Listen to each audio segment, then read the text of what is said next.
Brownie பண்ணலாமா? யூசுவலா பர்த்டேக்கு cake தானே கட் பண்ணுவோம். நம்ம ஏன் ப்ரௌனி கட் பண்ணக்கூடாதுன்னு, வீட்ல என் ஹஸ்பண்டோட பர்த்டேக்கு நான் ப்ரௌனி பண்ண ஸ்டார்ட் பண்ணிட்டேன். இதுக்கு 200 கிராம்ஸ் ஆஃப் டார்க் சாக்லேட் பார 100 கிராம்ஸ் ஆஃப் பட்டர் சேர்த்து டபுள் பாயில் மெத்தட்ல மெல்ட் பண்ணிக்கணும்.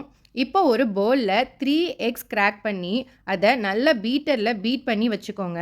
இதில் 1 cup of white sugar and 1/2 cup of brown sugar add பண்ணி அதையும் நல்லா பீட் பண்ணிக்கோங்க. இதில் 3/4 cup of all purpose flour and 1/4 cup of cocoa powder add பண்ணி அண்ட் 1/2 டீஸ்பூன் ஆஃப் சால்ட்டும் சேர்த்து அதையும் மிக்ஸ் பண்ணிக்கோங்க.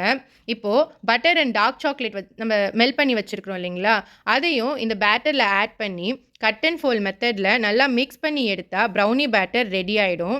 இப்போது பேக்கிங் பேன் எடுத்து அதில் பேக்கிங் ஷீட் வச்சு பட்டர் க்ரீஸ் பண்ணி அண்ட் அதில் இந்த பேட்டரை ஊற்றி நல்லா டேப் பண்ணிக்கோங்க. அப்போ தான் பேட்டர் ஈவனாக ஸ்ப்ரெட் ஆகும். இப்போது இதில் நல்லா சாப் பண்ணி வச்சுருக்கிற ஆல்மண்ட் அண்ட் சாக்கோ சிப்பை எடுத்து அப்படியே மழை சாரல் மாதிரி மேலே தூவி விட்டிங்கன்னா பார்க்கறக்கு ரொம்ப அழகாக இருக்கும். இப்போ இந்த பேட்டரை ப்ரீ ஹீட் பண்ண ஓவனில் 180 டிகிரி செல்சியஸில் 20 மினிட்ஸ் பேக் பண்ணி எடுத்தால் சூப்பரான ப்ரௌனி ரெடி ஆகிடும்.